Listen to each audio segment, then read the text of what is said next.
दोस्तों, मेरे YouTube channel एजी audience में आपका हार्दिक स्वागत है। आज दिनांक 9 जनवरी 2022 से संबंधित महत्वपूर्ण करंट अफेयर्स क्लास में आपका हार्दिक स्वागत है। चर्चा में रहा ब्रांड इंडिया अभियान किस मंत्रालय से संबंधित है? रेल मंत्रालय, रक्षा मंत्रालय, वाणिज्य उद्योग मंत्रालय या स्वास्थ्य एवं परिवार कल्याण मंत्रालय? चर्चा में रहा ब्रांड इंडिया अभियान वाणिज्य एवं उद्योग मंत्रालय से संबंधित है, जिसके मंत्री वर्तमान में पीयूष गोयल हैं। निर्यात को बढ़ावा देने के लिए भारत का पहला एक्सपोर्ट प्रोसेसिंग जोन 1965 में कांडला गुजरात में स्थापित किया गया था। वहीं निर्यात को बढ़ावा देने के लिए राजस्थान सरकार के द्वारा मिशन निर्यातक बनो भी एक योजना शुरू की गई है।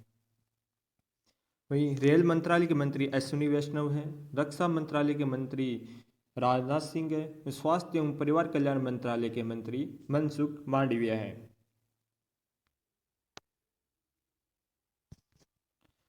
5 जनवरी 2022 को केंद्र सरकार ने भारत में चीते की पुनः वापसी हेतु कार्य योजना शुरू की है। इसके तहत अगले 5 वर्षों में कितने चीतों को लाया जाएगा?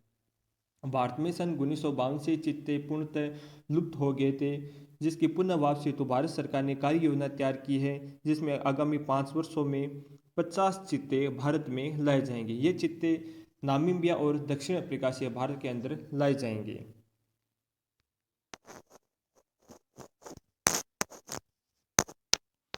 कोप्पल टॉय क्लस्टर, जो देश का पहला खिलौना निर्माण क्लस्टर है, किस राज्य में स्थित है?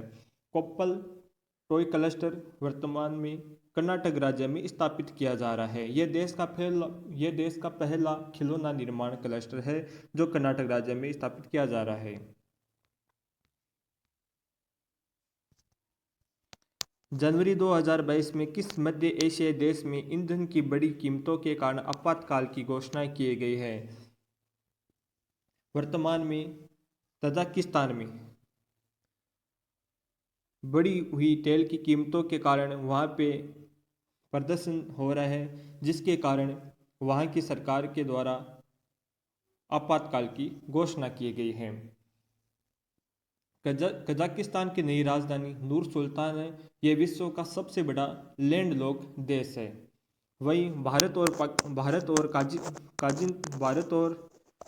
और कजाकिस्तान के मध्य एक युद्ध अभ्यास होता है, जिसका नाम कानजिंद युद्ध अभ्यास है, जो वर्तमान 2022 में हुआ था।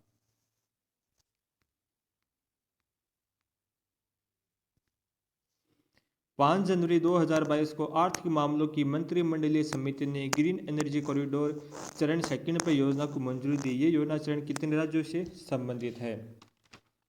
वर्तमान भारत तथा विश्व के सभी देशों के द्वारा ग्रीन एनर्जी को बहुत महत्वपूर्णता प्रदान की जा रही है। उसी के मध्य नजर भारत में ग्रीन एनर्जी कॉरिडोर चरण सेकंड पर योजना को मंजूरी दी गई है, जो वर्तमान में भारत में 7 राज्यों में संचालित की जा रही है। इन 7 राज्यों के अंदर राजस्थान, गुजरात, हिमाचल प्रदेश, केरल, कर्नाटक, तमिलनाडु और उत्तर प्रदेश शामिल है। वहीं भारत ने वर्ष 2030 तक नवीकरणीय ऊर्जा का लक्ष्य 450 गीगावाट रखा है। वहीं भारत ने 2047 तक ऊर्जा स्वतंत्र होने का लक्ष्य रखा है।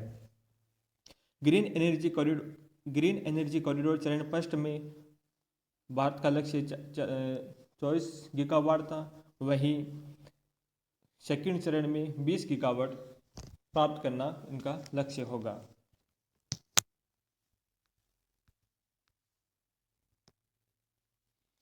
जनवरी 2022 में सी ड्रैगन बहुराष्ट्रीय अभ्यास कहाँ शुरू होगा? जनवरी 2022 में सी ड्रैगन युद्ध अभ्यास 2022 प्रशांत महासागर में आयोजित किया जाएगा, जिसका नेतृत्व अमेरिका के द्वारा किया जाएगा। यह बहुराष्ट्रीय युद्ध अभ्यास है, जो गुआम द्वीप प्रशांत महासागर में आयोजित किया जाएगा। इसमें क्वाड देश, जिसमें भारत, अमेरिका, जापान, ऑस्ट्रेलिया शामिल है। उसी के साथ दक्षिण कोरिया और कनाडा देश, 6 देश इस युद्धाभ्यास में शामिल होंगे। जनवरी 2022 में कौन शंघाई सहयोग संगठन के नए महासचिव बनाए गए हैं? शंघाई सहयोग संगठन के नए महासचिव झांग मिंग को बनाए गए, जो चीन से संबंधित है। शंघाई सहयोग संगठन का हेडक्वार्टर बीजिंग, चीन में स्थापित है। इसमें वर्तमान में 9 सदस्य देश शामिल हैं। नवीनतम सदस्य देश ईरान है जो 2021 में शामिल हुआ था। वहीं भारत और पाकिस्तान 2017 से इसमें सदस्य हैं। इसमें 9 सदस्य देशों में चीन, रूस, Tajikistan, Kazakhstan, Uzbekistan, Kyrgyzstan, Bharat, Pakistan और ईरान इस शंघाई सहयोग संगठन में शामिल हैं। 6 जनवरी 2022 को किस राज्य के पूर्व मुख्यमंत्री प्रताप सिंह राणे को राज्य मंत्रिपरिषद में आजीवन कैबिनेट मंत्री का दर्जा दिया गया है? यह है गोवा। प्रताप सिंह राणे गोवा के पूर्व मुख्यमंत्री हैं जो लगातार 11 बार एमएलए रह चुके हैं, 50 साल तक एमएलए रह चुके हैं। वही आजीवन कैबिनेट मंत्री का दर्जा गोवा सरकार के द्वारा इन्हें दिया गया है। तो विद्यार्थियों, तो दोस्तों इसी संबंध ऐसी करंट अफेयर्स क्लास के लिए मेरे यूट्यूब चैनल एजी ऑडियंस को सब्सक्राइब जरूर करें। अगर आपकी क्लास अच्छी लगी हो तो लाइक कमेंट शेयर जरूर करें। धन्यवाद।